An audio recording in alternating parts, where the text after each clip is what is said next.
The Galactic Empire, a colossal force with its reach spanning multiple galaxies, had never encountered a species that truly stood a chance against their conquest.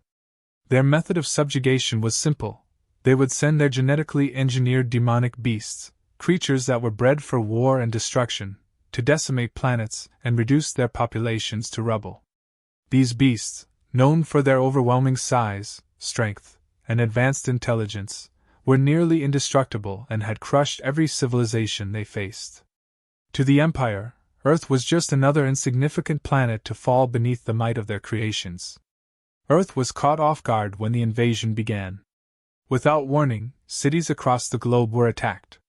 These creatures appeared in major population centers, causing instant chaos. The global military forces, though coordinated and well-trained, found their weapons to be largely ineffective. Bullets ricocheted off the beasts' armored hides, explosives barely slowed them down, and as the creatures tore through human defenses, they left nothing but devastation in their wake.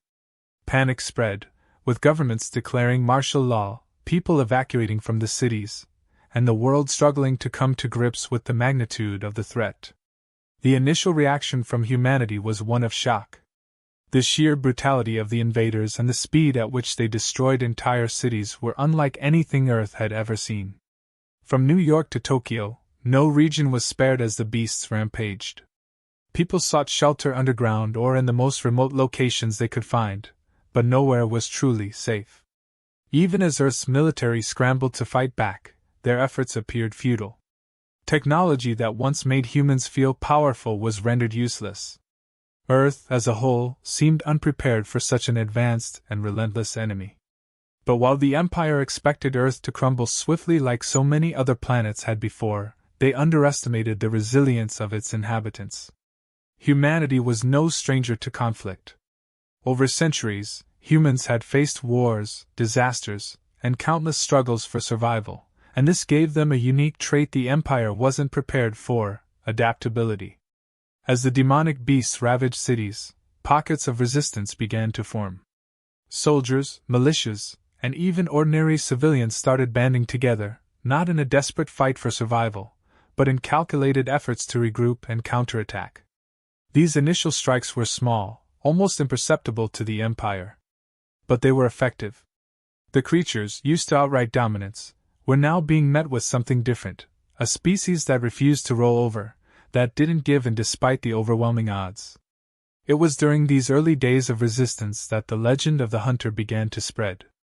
At first, it was just rumors, a solitary figure who had somehow managed to kill one of the demonic beasts on his own.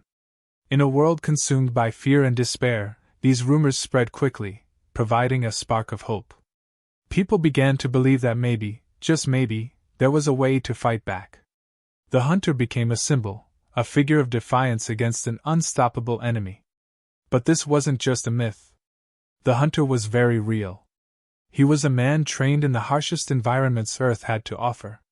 Long before the invasion, he had lived a life of extreme survival, learning to hunt in the most dangerous terrains, mastering techniques that required patience, cunning, and a deep understanding of his prey. When the demonic beasts arrived, he saw them not as unstoppable monsters, but as a new type of prey to be studied and eventually brought down. His first kill wasn't luck. It was a calculated effort, built on hours of observation and preparation. Unlike the military forces who relied on firepower, the hunter used Earth's natural landscape to his advantage. In forests, mountains, and even urban settings, he would set traps, utilizing everything from explosives to simple mechanical devices to weaken the beasts. He had discovered that while the creatures were nearly impervious to bullets, they had vulnerabilities, weak points that could be exploited with the right tools and tactics. What made the hunter's approach so different was his use of guerrilla tactics. He didn't engage the beasts in direct combat, that was suicide. Instead, he observed from afar, studying their behavior, learning their patterns, and then striking when they least expected it. Each kill was methodical, precise. It wasn't about brute strength, it was about outsmarting the enemy. Word of the hunter's victories began to spread through the underground communication networks of Earth's resistance. His methods inspired others. Small groups of soldiers and civilians began to replicate his tactics, setting up traps in the wilderness or using urban environments to their advantage. These weren't large-scale military operations, but small, coordinated strikes. And they were working. For the first time since the invasion began, humanity was landing blows against the invaders. The beasts, which had once seemed invincible, were now being systematically hunted. The Empire, still confident in its superiority, had yet to realize the full extent of the growing resistance. They viewed these attacks as minor nuisances, not understanding that Earth's population was rapidly adapting to the situation. But the Empire's overconfidence was their downfall. They had never faced an enemy like humanity, an enemy that learned, adapted, and fought back with such tenacity. And at the center of this resistance was the hunter, the man who had turned the tide of war. Each victory he achieved was more than just a battle won, it was a symbol of hope, a reminder that Earth was far from defeated. As the hunter continued his campaign against the invaders, humanity's tactics evolved. Resistance cells across the globe became more organized, their efforts more strategic. They began targeting the demonic beasts in waves, coordinating their attacks, and using the environment to their advantage. The creatures, once considered the Empire's ultimate weapon, were now vulnerable. The hunter had shown the way, and humanity was following in his footsteps. What started as a desperate fight for survival was now becoming a full-scale war for Earth's future. The Galactic Empire, so sure of its inevitable victory, was starting to realize that they had underestimated their opponent. Earth wasn't just another planet to be conquered. It was a world of fighters, of survivors, and most importantly, of hunters. The hunter, though still a solitary figure, had become the embodiment of humanity's defiance. His victories were not just his own, they were the victories of an entire species. And as long as he continued to fight, there was hope that Earth would endure. As the chaos of invasion raged on, the story of Earth's lone defender, the hunter, grew into something more than just whispered tales. His methods of eliminating the seemingly invincible beasts spread among Earth's survivors. While he remained elusive, his approach was becoming a blueprint for humanity's defense. The hunter's unique skill set was honed not by military academies or cutting-edge technology, but by Earth's own harshest environments. He was forged by experiences that the Galactic Empire couldn't begin to understand, experiences that had prepared him for challenges far beyond anything most humans had ever faced. His upbringing was brutal, shaped by a life of constant survival. From tracking elusive predators in dense forests to navigating deadly terrain in desolate tundras, every aspect of his training involved adaptation. He wasn't trained to be a soldier, he was trained to be a predator. He understood that strength alone wasn't enough. True survival was about being smarter, faster, and more unpredictable than whatever hunted you. In many ways, the hunter had been preparing for this war long before the Galactic Empire had even set its sights on Earth. What made the hunter dangerous to the Empire wasn't advanced weaponry or numbers, but his ability to exploit weaknesses that others couldn't see. The demonic beasts sent by the Empire were biological masterpieces, designed to overpower their enemies with brute force and intelligence. But as the hunter had observed in his early confrontations, even the strongest beasts could be outwitted. Their design made them fearsome in direct combat, but when faced with unpredictable guerrilla tactics, they faltered. The hunter's greatest strength was his patience. He didn't rush into battles blindly, he carefully studied each encounter, learning from the beasts and evolving his strategies. Every ambush, every trap was meticulously planned, turning the beasts' own strengths against them. He used the natural environment, rivers, mountains, and even urban landscapes, as weapons, crafting traps that would disorient or slow the creatures, allowing him to strike at their vulnerabilities. He fought on his terms, not theirs. Humanity quickly realized that the conventional military strategies they had relied on were futile. Tanks, aircraft, missiles, none of it mattered when the creatures could rip through them effortlessly. But the hunter's methods, though unconventional, were proving effective. His knowledge of Earth's diverse ecosystems became his primary weapon. Where a soldier saw a battlefield, the hunter saw opportunity. Each landscape had its own set of rules, and he had mastered them all. As the hunter continued his solitary campaign against the Empire's beasts, small groups of resistance fighters began to take notice. These groups, initially fragmented and disorganized, started to adopt his methods. From city streets to remote forests, civilians and soldiers alike began using makeshift traps, improvised weapons, and guerrilla tactics to strike back. They were no longer trying to match the beasts in strength. They were hunting them, just as the hunter had done. This new wave of resistance wasn't about brute force, it was about survival. The hunter had shown that the beasts weren't invincible, that they could be brought down if approached in the right way. His victories weren't just about killing the creatures. They were psychological blows to the Empire, which had never seen its prized weapons falter before. Every time a beast fell, it wasn't just a tactical win, it was a reminder that humanity was far more resilient than the Empire had anticipated. The Galactic Empire had always prided itself on its advanced technology and biological engineering. They saw themselves as superior in every way, viewing humanity as little more than an inconvenience to be wiped out. But their arrogance had blinded them to a fundamental truth about humans: they adapt. The Empire's beasts, though designed to be perfect killing machines, were static. They relied on the overwhelming strength and ferocity that had always won them battles before. But now, for the first time, they were facing an enemy that didn't just fight back but learned from every encounter. The hunter embodied this adaptability. Each time he faced a new type of demonic beast, he took note of its strengths and weaknesses. He quickly adapted his tactics, crafting new traps and devising new strategies to outmaneuver his prey. He didn't just kill the beasts, he dissected them, both physically and mentally, understanding what made them tick, what made them vulnerable. And with each victory, he became more dangerous. This growing human resistance didn't go unnoticed by the Empire. What had started as a quick and easy invasion was now turning into a prolonged campaign. The beasts were supposed to have annihilated humanity within days, but weeks had passed, and the beasts were struggling to maintain their dominance. The Empire's generals began to take note of the resistance. It wasn't the large military forces they were used to dealing with. It was something more insidious: small, highly coordinated groups of humans who were using the planet itself as a weapon. Despite their initial confidence, the Empire couldn't ignore the rising threat posed by these human fighters. The creatures, once considered invincible, were being brought down with increasing frequency. And the hunter, though still working alone, had become the symbol of Earth's defiance. His victories were sending shockwaves through the ranks of the Empire, forcing them to reconsider their approach.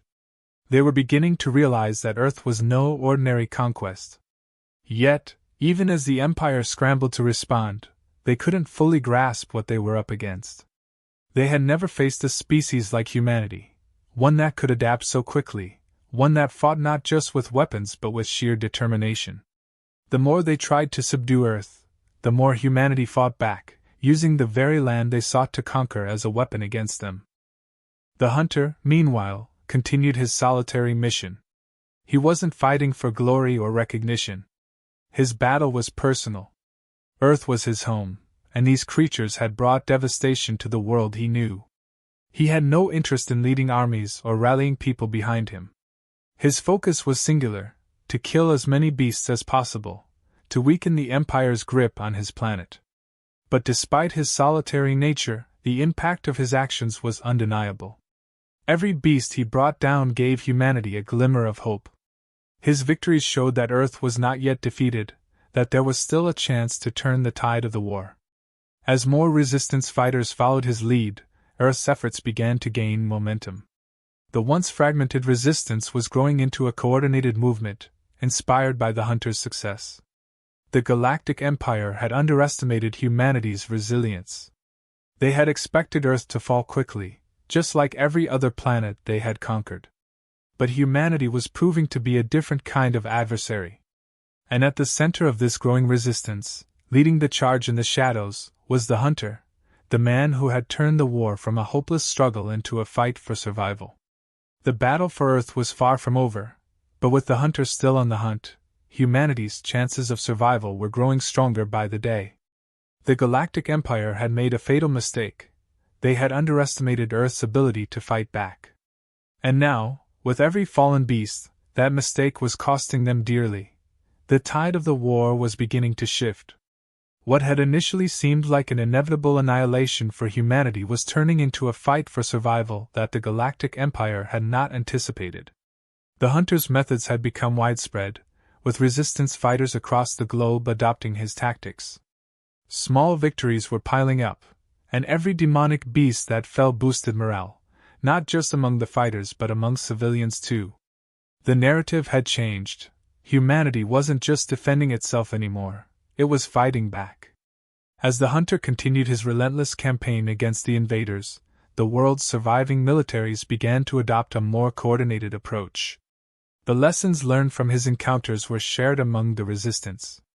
Instead of focusing on large-scale, traditional warfare that had proved ineffective, they now embraced the hit-and-run strategies that had shown success. Makeshift units began using natural terrain, city ruins, and even old infrastructure to launch surprise attacks on the invaders. This decentralized style of warfare confused the beasts, which were used to overwhelming their enemies with brute force.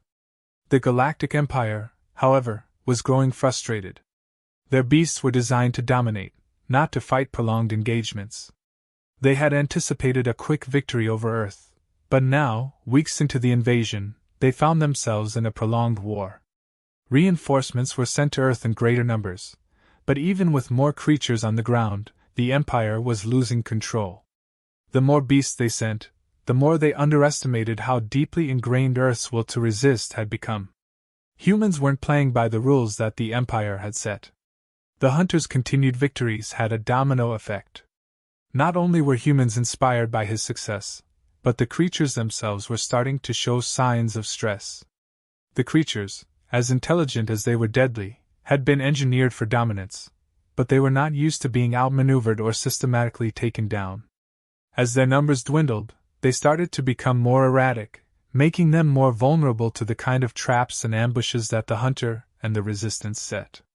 The demonic beasts, once a symbol of fear and power, were now becoming symbols of vulnerability. This shift in perception was critical for humanity. Fear had been the Empire's greatest weapon, but now, for the first time, the monsters they had unleashed were not invincible. This was a turning point for the war effort.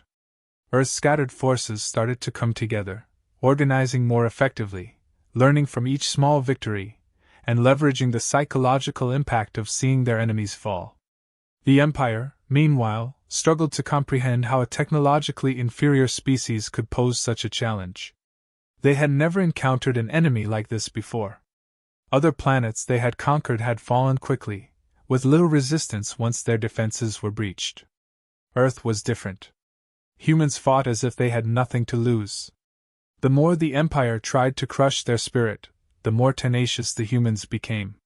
It was a mindset the Empire could not understand, a resolve that couldn't be broken by brute force. As the resistance gained ground, Earth scientists began to analyze the demonic beasts more closely. Captured specimens, though dangerous, provided valuable information. They discovered that the creatures, while formidable in direct combat, were heavily reliant on centralized control systems within the Empire. These beasts weren't just bred for war, they were programmed to follow commands from a distant central hub. This meant that if the Empire's command structure could be disrupted, the creature's effectiveness would diminish even further. This revelation was a game-changer. The hunter, already skilled at exploiting the beast's weaknesses, now had another layer of strategy to work with. He and the resistance fighters focused their efforts on locating and disabling key communication nodes the Empire had set up across Earth. These nodes allowed the Empire to coordinate their beasts' attacks. By sabotaging them, the resistance hoped to throw the creatures into disarray, further tilting the balance in humanity's favor. The strategy worked. As more communication nodes were destroyed, the beasts became more chaotic, their attacks less coordinated. The once organized invasion began to unravel. The Empire, still confident in their superiority, struggled to maintain control as their forces became scattered and less effective. The beasts, without clear direction, became easier to pick off. What had once seemed like an overwhelming force was now falling apart. The Empire had underestimated not just humanity's ability to adapt, but also their capacity to fight with everything they had. This was more than a battle for survival. It was a war to preserve their way of life, their planet, and their species. The resolve of Earth's population became its greatest weapon. As the demonic beast faltered, the focus of the war shifted. No longer was it just about survival. Humanity was now on the offensive.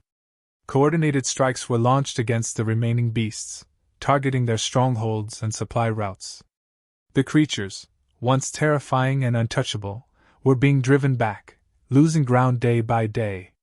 The Empire was starting to lose control, and the realization that Earth would not be an easy conquest was setting in. For the hunter, the mission was personal. While the resistance grew stronger with every passing day, his focus remained singular: to eliminate as many beasts as possible and cripple the Empire's ability to maintain their invasion. He was relentless in his pursuit, targeting high-value creatures and Empire operatives alike. He wasn't just a symbol of resistance. He had become the spearhead of humanity's resurgence. Back on the Empire's command ships, the mood had shifted from arrogance to desperation. Their once prized demonic beasts, the creatures they had relied on to crush resistance across countless worlds, were being hunted. For the first time in their history, the Galactic Empire was facing an enemy they couldn't easily overpower. Their beasts, their most powerful weapon, were proving ineffective against a species they had dismissed as inferior. The Empire had no choice but to escalate their efforts. They deployed more advanced technologies, sent in more troops, and attempted to reassert control over the chaotic situation on Earth. But the damage had already been done. Humanity had proven they could fight back, and more importantly, that they could win. Each victory on Earth was a blow to the Empire's ego and a boost to humanity's morale. What had started as a war for survival had now become a war of attrition, one that the Empire wasn't prepared for. The hunter had shown the way, and now the world was following his lead. The beasts, once thought to be Earth's doom, were now on the defensive. Earth's resistance, once fragmented and disorganized, had become a formidable force. With the hunter leading the way, they had learned how to turn the enemy's strengths into weaknesses, how to adapt and evolve in ways the Empire couldn't predict. The Galactic Empire, for all its power, had underestimated the most important aspect of human nature: their will to fight. The demonic beasts were losing ground, and the Empire was losing its grip. The invasion that had once seemed certain to end in humanity's destruction was now spiraling out of control for the invaders. Earth was not just surviving, it was fighting back with a ferocity that no one had expected. The Galactic Empire was learning a painful lesson: they had underestimated their opponent, and now they were paying the price. The war was far from over, but the balance of power was shifting. And as long as the hunter remained on the hunt, humanity's hope for victory was alive. The Galactic Empire had made a critical error in thinking Earth would be an easy conquest. Now, they were beginning to realize just how wrong they had been. The Galactic Empire, once confident in their inevitable victory, was now facing a reality they hadn't anticipated. Earth was not only holding its ground but had begun to push back with force. The tide of the war had turned, and what had started as a slaughter had now become a fight for dominance. The demonic beasts, once the Empire's greatest weapon, were now faltering. Their numbers were dwindling, their control was slipping, and the once unshakable fear they instilled had been replaced by determination. Humanity was no longer running, they were standing their ground, and they were winning. The hunter, relentless and calculating, had become a nightmare for the Empire. He was no longer a lone figure but a symbol of humanity's unyielding resolve. His tactics, adopted by the resistance, were proving devastatingly effective. Earth's forces were now operating with surgical precision, picking off the creatures one by one, disrupting supply lines, and striking at key points in the Empire's command structure. The chaos this created within the Empire's ranks was palpable. They had never expected such a prolonged resistance from what they had considered an inferior species. As the beast fell, humanity grew stronger. The once scattered resistance was now operating like a well-oiled machine, with coordinated strikes happening all across the globe. The military, once crippled by the initial onslaught, had adapted, learning from every encounter. Scientists and engineers worked tirelessly, reverse engineering captured enemy technology, finding ways to exploit the creatures' weaknesses even further. Makeshift weapons that combined Earth's ingenuity with alien tech were being deployed on the battlefield, turning the tide even faster in humanity's favor. The Galactic Empire, realizing that their initial arrogance had cost them, began sending in more reinforcements, advanced technology, and larger contingents of troops. But it was too late. Earth had learned too much, adapted too quickly. Each new wave of creatures that the Empire sent was met with fierce resistance.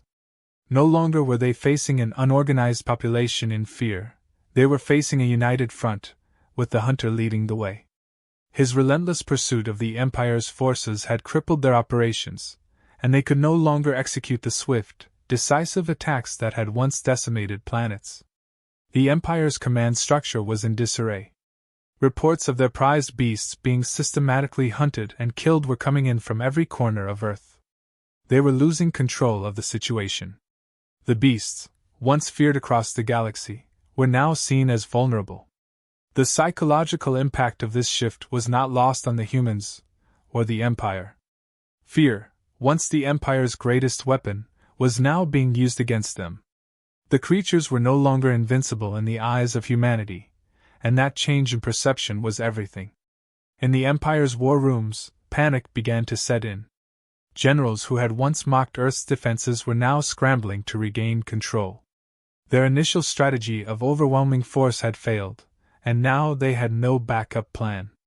The Empire's arrogance had led them to believe that no species could stand up to their engineered beasts, but humanity had proven them wrong. Earth's resilience, adaptability, and refusal to surrender had caught them off guard, and now they were paying the price. As the war dragged on, it became clear that the Galactic Empire was on the back foot. The losses they were sustaining on Earth were more than just a military defeat, they were a blow to their very identity. The Empire had built its reputation on being unstoppable, on crushing all who stood in their way. But now, they were facing a species that simply would not be defeated. For every city they destroyed, humanity rebuilt. For every beast they sent, humanity found a way to bring it down.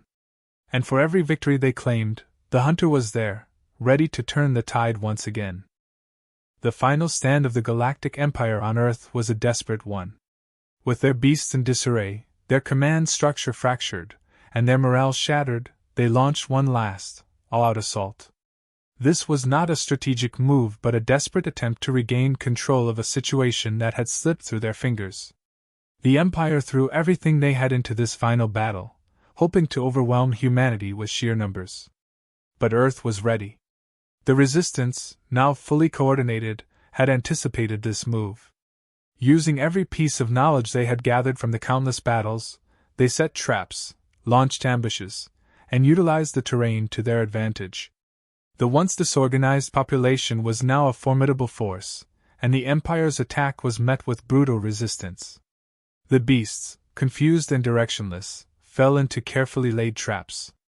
The technology that the Empire had relied on was now being used against them, with devastating efficiency. And at the heart of the battle was the Hunter. He had become the embodiment of Earth's fight for survival. Every move he made was precise, every attack calculated. He had studied the Empire's forces for weeks, learning their patterns, exploiting their weaknesses, and now, in this final stand, he was the key to humanity's victory. The Empire had thrown their most advanced creatures into the fray, but it wasn't enough. The Hunter, using all that he had learned, dismantled their forces piece by piece. The Empire's last hope for victory died with their final beast. As the creature fell, so too did the Empire's will to fight. The war was over. What had started as an invasion destined to crush Earth had turned into a prolonged conflict that the Galactic Empire simply could not win. They had underestimated the people of Earth, and now they were paying the ultimate price. The remaining forces of the Empire retreated, leaving Earth scarred but victorious. The Galactic Empire, once thought to be an unstoppable force, had been brought to its knees by a species they had dismissed as primitive. But humanity's victory was not just a military one, it was a testament to their resilience, their ingenuity, and their refusal to be conquered. For the hunter, the war was personal. He had fought not for glory or recognition but for survival. As the last of the Empire's ships fled Earth's atmosphere, the world began to rebuild. The scars of war were deep, but the victory had been hard-fought and well-earned. Humanity had proven that they were not to be underestimated, that they could stand against even the most powerful forces in the galaxy, and emerge victorious. The Galactic Empire would never be the same.